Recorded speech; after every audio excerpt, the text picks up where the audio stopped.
content of the show, Heading in the Right Direction, including discussions, graphics, and any other material you'll see or hear on Heading in the Right Direction, are for informational and educational purposes only. Heading in the Right Direction is not intended to be a substitute for professional help. Dr. Cohen is providing his general opinion on heading in the right direction based on his experience. Dr. Cohen is not your doctor and is not giving you professional advice. Dr. Cohen gives professional advice in private sessions to his patients. If you have a doctor, your doctor should be consulted with any questions you may have about the information you saw on Heading in the Right Direction. If you do not have a doctor, you should seek the services of a doctor and not rely on Heading in the Right Direction. Also, some of the information presented on Heading in the Right Direction is subject to legal protection and may not be used without the permission of Dr. Cohen.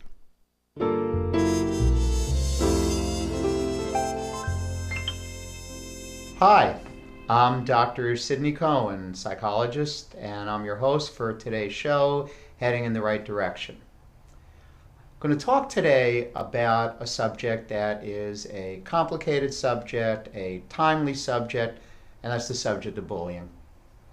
And I think we all know that the subject has, for years now, been generating a lot of press, books, articles, TV shows, you name it. One of my favorite books actually is a book called The Bully, the Bullied, and the Bystander by, I believe it's Barbara Coloroso. Excellent book, covers all the areas of bullying that I would like to pursue right now and talk a little bit about. I want to start with a general definition, kind of a generic definition of bullying. And it has 4 parts. So I'm thinking of a bully as basically someone who, number 1, acts like they have no conscience. Number 2, can be pretty relentless. Number 3, basically push and hit people down when they're most down. And last but not least, get used to people not standing up to them. So let's think of that as a generic definition of a real bully. What I now want to get to, though, and talk about is definitions, 2 different, I'm going to call them subtypes of bullies. This is a distinction I use a lot in my work and something I think it's useful to have as a distinction. I'm going to call one of the subtypes or categories direct hitters, and the other category is a more subtle category, one that in my experience is really not necessarily thought of as a category of bullying, and I'm going to call it sneak attack. Going to define direct hitters as a bully who engages in some pattern of, it can be a physically aggressive pattern of acts, certainly anything physical on the lines of pushing, hitting, shoving, and so forth. But I'm referring to direct hitters also as verbal attacking, where the messages that are communicated, especially from parents, not only from parents, it can be other authority figures, but basic verbally abusive bullying messages like, you're stupid, you'll never amount to anything. And although there is not a direct physical component, I think that's a category of direct hitting because it can have a significant traumatizing effect. As far as sneak attackers, again, something a little bit more subtle. So, as far as what I mean by sneak attackers, there are 3 types of 3 subcategories of sneak attackers. One is parents especially who abandon their children, leave for months, leave for years, leave permanently. And in that leaving process of abandoning a child, I'm sure you can imagine some very deep wounds because that child, that by being abandoned, has in a sense been bullied to the degree that they can feel pretty worthless. Second subtype of what I'm calling sneak attackers are parents especially who significantly, and I'm talking to a relatively extreme of neglect, not outright neglect, which would be abandonment. But what I mean by a significant degree of neglect is attention, affection, and guidance. So, and this is experiential. And what I mean is, if a child, especially as they grow up, they feel they've been significantly neglected in terms of time and or attention and or affection and or guidance, then the child feeling that way means they are feeling very neglected, which certainly can affect their self-worth also. And then the last category of this more subtle sneak attacking, what I'm choosing to call a category of bullying, is guilt tripping. And I mean a lot of guilt tripping. basically where the person on the receiving end is made to feel constantly guilty, disappointing parents. Psychologically speaking, it can be a form of bullying even if it's coming from very loving parents. It can be very loving and very well-intended parents, but that guilt tripping can really have a psychologically penetrating effect. So those are the couple of categories. Let me talk a little bit now about what psychologically are the effects of bullying. And I want to make a distinction here between clinical symptoms and I'm calling them personal symptoms. So I'll start with clinical symptoms.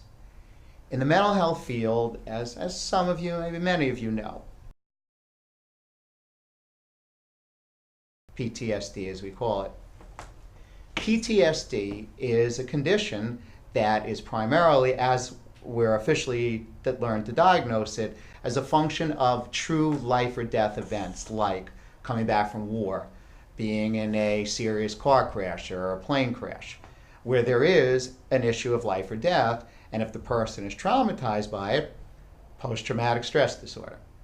What I believe is also a form of, or a variation, if you will, of PTSD is when somebody is and has been a victim of an ongoing pattern of bullying. And while it may not literally be life and death, there can be similar symptoms that develop clinically, like depression, anxiety, phobias, obsessive compulsive disorder. Not everyone has been bullied. Direct hit or sneak attack type develops that, but enough people do. So those are the clinical type of symptoms that can be triggered by bullying in an ongoing pattern. There's also pretty typical for people who have been traumatized by either type of bullying. So, for example, on that personal front, there is typically low self-esteem, social anxiety, a pattern of being either non-assertive or over-aggressive in relationships. It could be personal relationships, on the job or in school, where what happens is by being overly passive or overly aggressive, the relationships tend to get sabotaged. A tendency to sabotage yourself a lot. There also can be issues, especially around being emotionally hypersensitive. People who have a history of being bullied, either type, by whoever it is, parents, non-parental authority figures, peers, needless to say, but really to emphasize, peer bullying is a huge issue. And it can contribute every bit as much to these post-traumatic-like symptoms and personal issues as with parental bullying. Okay, next. As I was just mentioning, there can be bullying that can go on from a lot of different people. We think of a child, and of course, we think of bullying coming from parents. But one of the things I want to be sure to include here is, as has gotten certainly a lot of press and a lot of attention, is cyberbullying. And while I'm not going to make that anything I'm going to get into detail about today, I want to make sure to include it in this discussion because we've all heard stories, sad stories, tragic stories, of young people who have been cyberbullied as a pattern, whether it's one particular bully or can be several different people, emails, however it comes about, and we have heard stories of the extent to which that can be traumatizing to the person. I think on that note, we'll take a short break. For independent living for seniors age 62 and over, People Inc. offers safe, maintenance-free apartments across Western New York. The affordable rent is income-based. For more information, call People Inc. Senior Living at 817-9090. Looking for a cooking oil with a light flavor and reduced absorption so food preserves its natural flavor? One with a high smoke point for stir-frying, sautéing, grilling, and baking? Then choose all-natural Pompeian 100% grapeseed oil, imported from France. Grapes have been a key ingredient of the healthy Mediterranean diet for years. Pompeian 100% grapeseed oil is the chef's choice for high heat cooking, grilling, stir frying, sauteing, or even deep frying. And Pompeian 100% grapeseed oil is great for baking too, because its delicate taste does not overwhelm the flavor of cakes, cookies, and other favorite recipes. A key traditional ingredient of the Mediterranean, grapeseed oil is a rich source of vitamin E antioxidant and naturally gluten-free. Buy imported Pompeian 100% grapeseed oil today and find great recipes at Pompeian.com.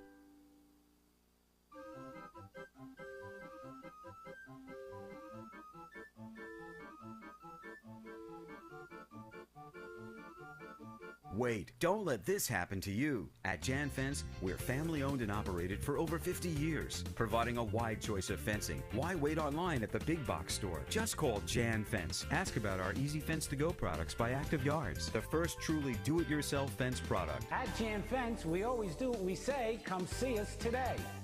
Step into an extraordinary world that will excite your senses. Experience our delectable Mughlai cuisine and the magic of tandoori savoir-faire. Let our international award-winning team delight you with a taste of heaven. Enjoy our mouth-watering flavors and our unique flair for excellence. Savor the elegance of fine dining and catering. Shazam Restaurant. Indulge your taste buds.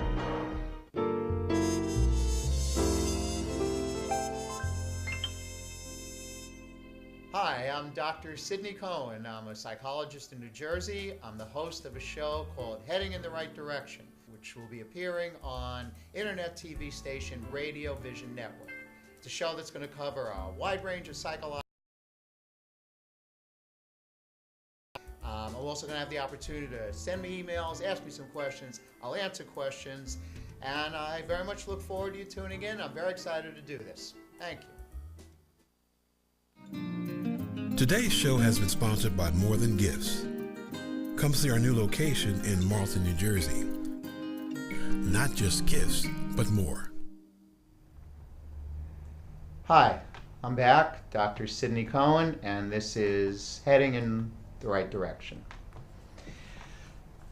So I want to pick up where I left off, but get now into a subject about bullying, related to bullying, that in my experience, professionally and personally, does not get addressed a whole lot. And that's the subject of the response that someone who's been bullied gets when they muster up the courage to tell someone. And it really can take a lot of courage for someone who's been bullied, whether they're a young child, whether they're a teenager, whether they're even an adult. It can take a lot of courage to disclose, much less to find someone to trust enough to disclose. Well, that's enough of a challenge for someone who's been bullied. The key is, and you see this over and over again in my work with people who have been bullied and have been traumatized by the bully, is what's the response? Person musters up the courage. For argument's sake, they choose a parent. I want to make a distinction between two types of possible response to the disclosure. I'm going to call the first one a positive response. A positive response on the part of the person to whom the bullying is being disclosed would especially be anything along the lines of a response that's comforting, a response especially that gives the message to the person who's been bullied, I believe you. I wholeheartedly believe you. As opposed to instances, and I'll really get to this in a moment, if the person who's been bullied does tend, in all honesty, to be a liar at times, then of course their credibility isn't going to be there. But if we're talking about the typical person who's in fact knows that they are hiding a very painful truth, then if the response they get from whoever they disclose to is to clearly acknowledge the truth of it, and then to be comforted, and then to be reassured they're going to be okay. Even part of the response, the parent's part or whoever, they feel angry, and they show that they're angry, not at their kid who's been victimized, but angry that a bully could have done this to their child or adolescent, whoever it may be. That's the type of response that really can, at minimum, cut down on some, really can make a difference in the long run for the bully's healing from being bullied, because they got that kind of comfort and support, as opposed to what I'm going to call a negative response. And unfortunately, in all too many instances, from all I've heard, a negative response to bullying is really, it significantly complicates the trauma. And what I mean by a negative response is anything along the lines of discrediting, disbelieving.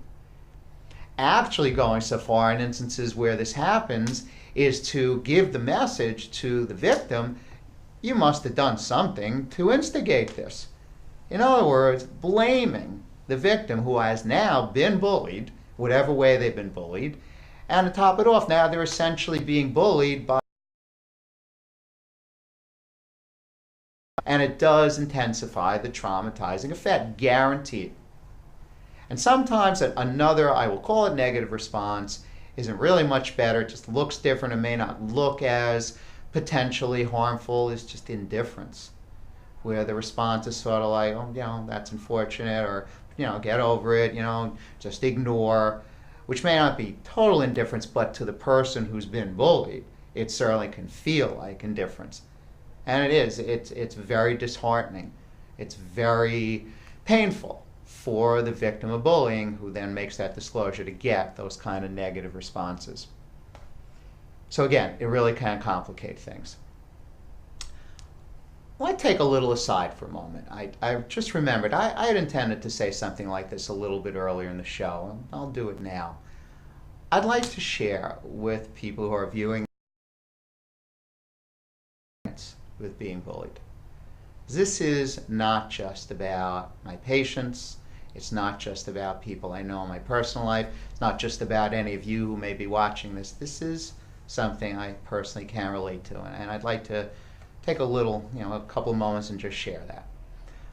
For example, on what I'm calling the direct hitting front, I have a recollection, heck, I couldn't have been older than 8 or 9 years of age. There was a guy, this was growing up in New York, there was a guy in our schoolyard who was a notorious bully. And however it is, all these years later, I happen to remember his name was. And what's very interesting, before I tell you what he did, I was recently at an event, and very long story short, there was somebody who was at a checkpoint, kind of checking people in, and I see the guy, and he's got this really kind of ominous demeanor, and which was, to say the least, very unnerving. Well, that day in the schoolyard, I didn't see him coming. He suddenly lifts me up and kind of holds me around and just leaves his hands, and I go flying down to the floor. I land on my back. I was very lucky, because that certainly was physical bullying, need I say. But to be honest, what really, growing up for me, that was an isolated incident. I didn't usually get bullied. Abused though, verbally bullied, I'm short. God knows, Shrimp and Shorty heard it left and right. And it was very upsetting, and I did hear that a lot. But again, that would be a verbal direct hitting, I'll call it. But I also very much, I loved my parents dearly, but the truth of the matter is I did feel a lot of neglect growing up, the sneak attack neglect type. I look back and I feel like I didn't get a whole lot of time. Had very challenging lives. There was a lot of stress, but that's still how I felt. And I did experience a significant psychological toll, long time. My self-esteem, my self-worth, my social anxiety, I had my own share. So I want everyone to know, as I'm sharing right now, been there, done that. And I recognize, therefore, it can really have some harmful effects. So I wanted to make sure to share that. And I think with that share, we'll take a break and we'll be right back. In a world where bankers have lost all interest, where robots and fat cats rule our fortunes, one woman will stand up and strive to do the impossible. Be treated like a person. Friends and neighbors will join her quest. Ordinary people will band together against the forces of corporate greed. And together, they will form Philadelphia Federal Credit Union, already in a neighborhood near you. Imagine the finest hand-selected USDA prime steak you'll ever have. The freshest line-caught seafood, our Wine Spectator award-winning wine list, and soul-satisfying desserts. Bring that together with the perfect date, the winning business deal, a memorable family celebration. Welcome to Rod's Steak and Seafood Grill in nearby Morristown, New Jersey.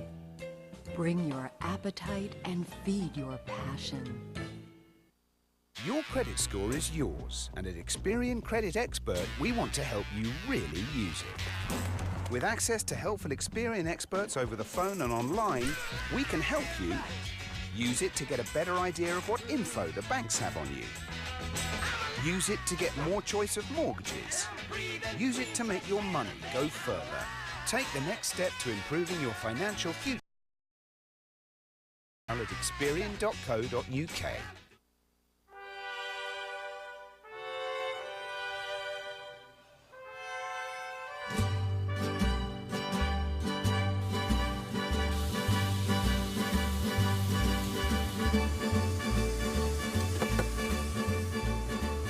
Here at Freppy's Tex-Mex, you can definitely taste the freshness in our food.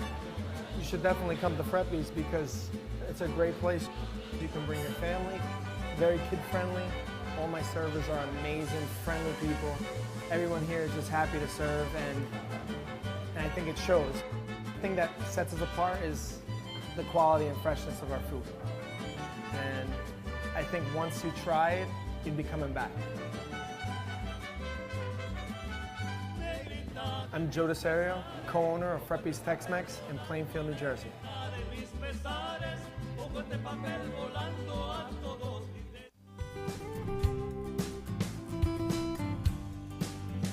I am Jim Turpin, host of Your Best 50. Please join me every Thursday at 3:30 where we'll cover topics that are important to the baby boom generation and their kids. And let us help you make this your best 50. Today's show has been sponsored by Farmers Insurance in Voorhees, New Jersey. To protect your assets and the people you love, call Mike Skoranek, your local Farmers Insurance agent, at 856-336-2553. We are farmers. Bum, ba-dum, bum, bum, bum, bum. Hi, Dr. Sidney Cohen. We're back, and this is Heading in the Right Direction. In a couple of minutes, I'm going to bring a guest on who has experienced her share, to say the least, of bullying as a child and even, in a sense, in her adult life. Before I do that, just would like to make reference to one other thing. The inner bully is a term that I use extensively in my work, and I wrote a book, and it's called Your Self-Sabotaging Inner Bully, Standing Up to It Once and for All. I just want to make the point before we take one more break, and then I'll bring my guest on. The effect of ongoing direct hitting or sneak attack bullying is to create something inside that I call an inner echo. And it's an echo in the sense of something reverberates inside. The direct hits, the sneak attacks, I choose to call it an echo. And then I give a name for the echo. And arbitrarily, the name that's used is the inner bully. And I use the term because if you look at it that way, you can think of this inner bully, this self-sabotaging piece, as echoing the real bullying coming from outside of us. So real bullying, whether it's direct hitting or sneak attacking, has the effect of intensifying and creating what can be one tough, mean inner bully, meaning a lot of self-sabotage, relationships, on the job, wherever it is. And I wanted to be sure to add that into the mix. And let's just take a short break, and then I'll have my guest on.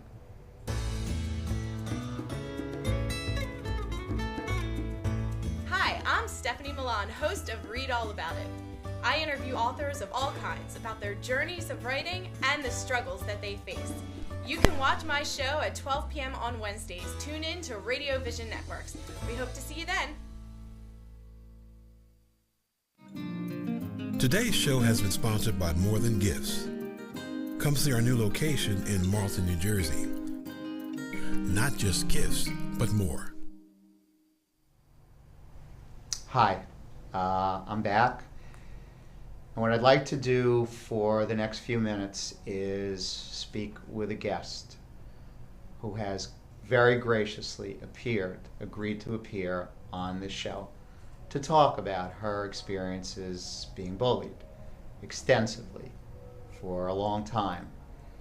And because she has requested anonymity, and I am 100% respecting that, I will be calling her Mary.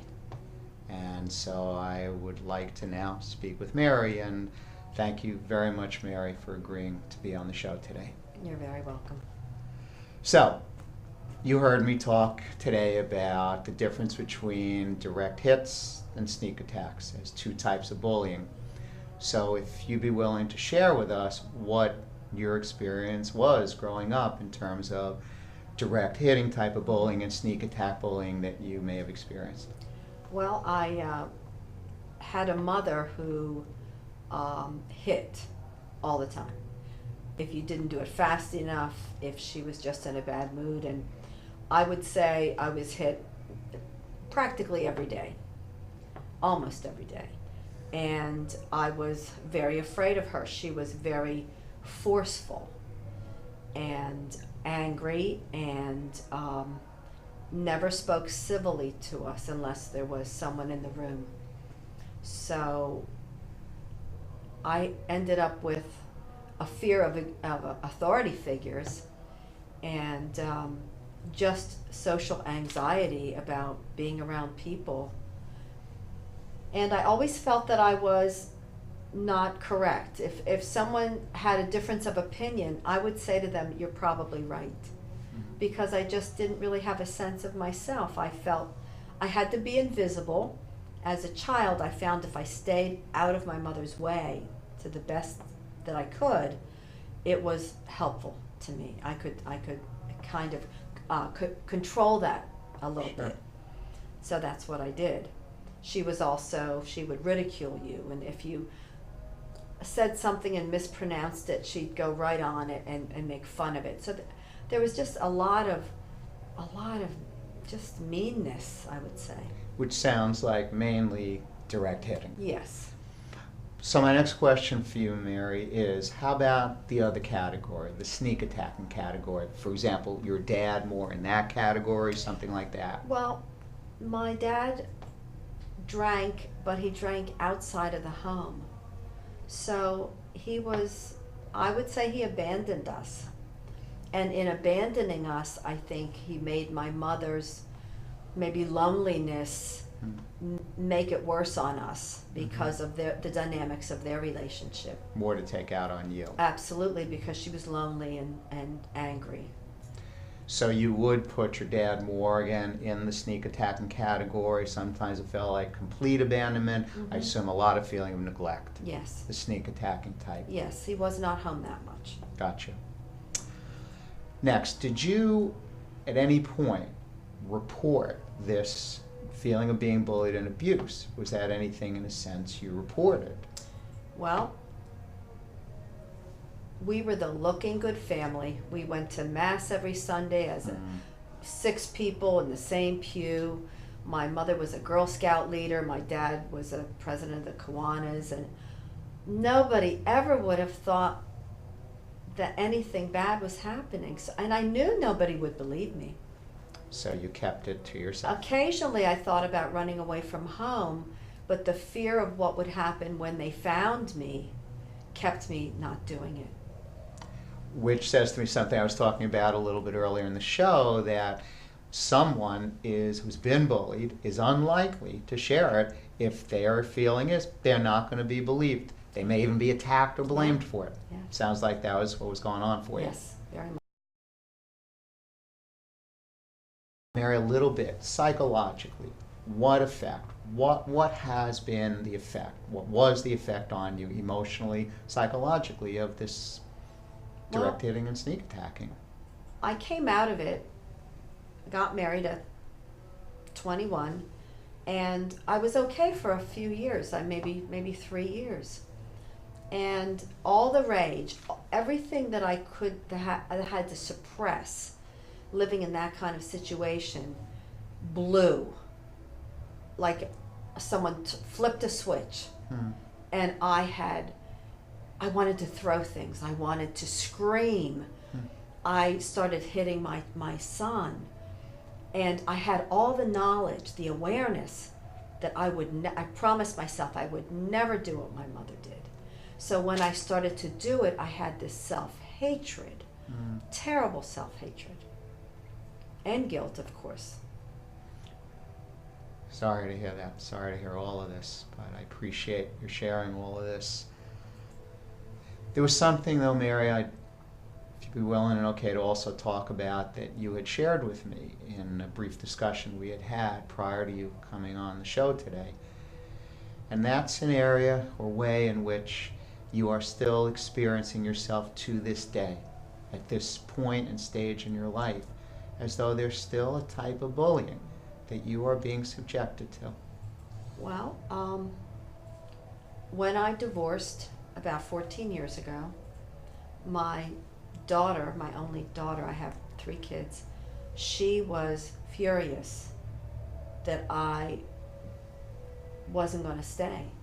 And she started to bully me. She'd take my car keys and tell me, "You're not going anywhere." And she scared me. And sometimes she would throw ice water in my face or pull my hair. And I would say to her, where did this come from? This isn't how I raised you. But there was this piece inside her that was so angry. And she took it out on me. And she has never forgiven me and has manipulated me at times to get money for her wedding. So there were times when I thought things were pretty peaceful. And then when she had her son about over 8 years ago, I called her up at the hospital and, said, "That's really good." And she told me it wasn't an appropriate time for me to call. And I said, "Well, I think it is appropriate. You just had a baby." And she hung up on me. And I have not seen that child. I haven't heard from her. She told her father that it would have to be on her terms. When she wanted to come to me, she would.